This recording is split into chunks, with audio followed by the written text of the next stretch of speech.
Sama juttu joku nyrkkeilytyyli. Painonko tulee etujalalle. Meillä on aina tasapaino pois silloin kun joku pois. Me tullaan aina omalta keskeliltä, suljetaan se ja lähdetään potkaiseen suoraan eteenpäin. Sillä lailla, että meidän kroppa on myöskin menossa kokonaan eteenpäin. Elikkä hei.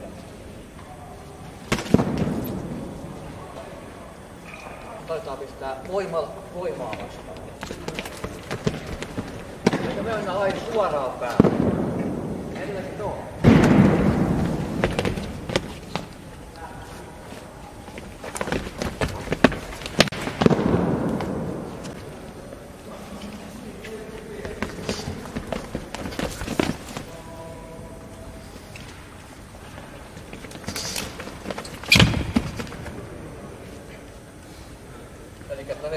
Hiukan tämmöinen verkkaisempi versio, jos näin voi sanoa.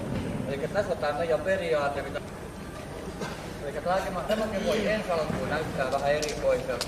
Tässä on ainoa tarkoitus tässä on se, että opitaan tapahtuu menemään aina lyöntien kanssa suoraan keskimiskalle.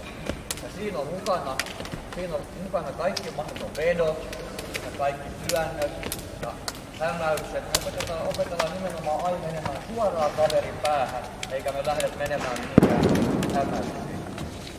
Lyönnit alas.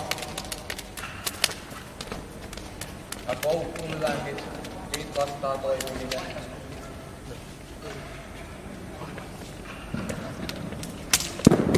Sitten tulee tietenkin vielä polvet ja kyynärpäät.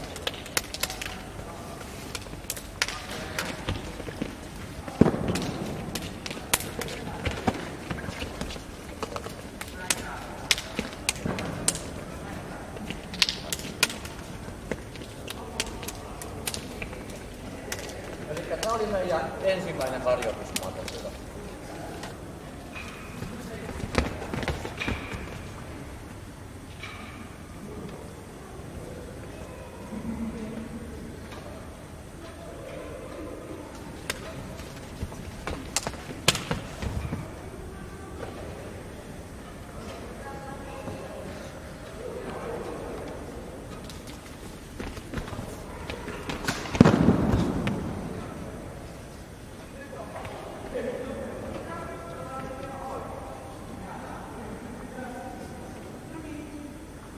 Elikkä mä koitan ottaa tästä ranteesta kiinni. Ei onnistu. Sitten jos sieltä tulee toinen lyönti vielä perään, niin siitä voi alkaa ottaa rannelukkoa tai oikein käden hyökkäyksi esimerkiksi. Tai mikäli se sattuu tulemaan minun vasemman käden sisäpuolella tai vasemman ja oikean käden sisäpuolella. Vähän voitte nopeammin. Eli nyt nää tehdään tarkoitus ja sen verran hitaasti, että näkee, että oikeasti mitä siinä tapahtuu, ettei se näytä vaan semmoiselta hullulta lyömiseltä.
hitaammin versio.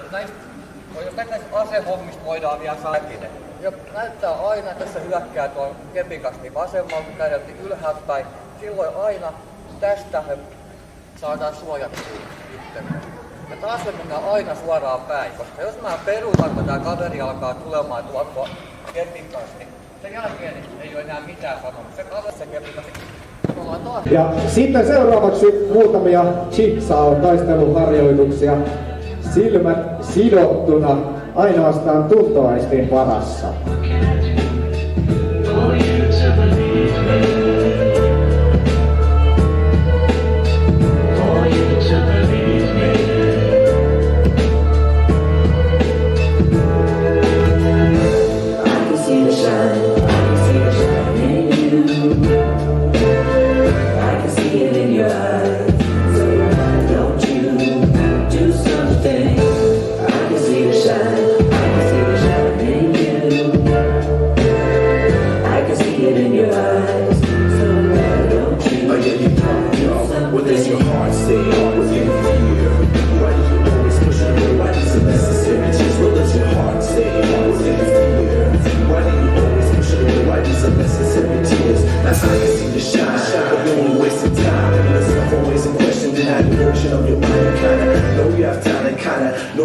Noin, siinä näytettiin sitten, miten silmät kiinni homma toimii.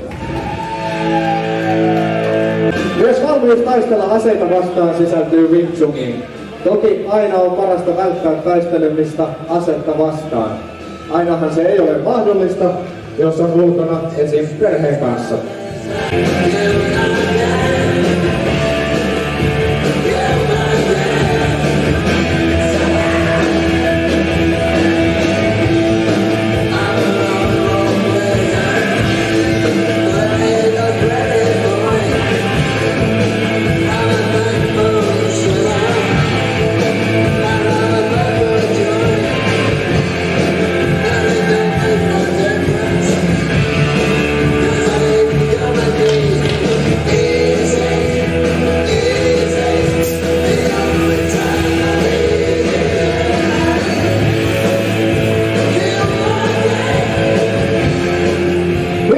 Herrat, siinä Wing Chun Kung Fu Jyväskylä. Kiitoksia paljon herrat, näytti vakuuttavalle.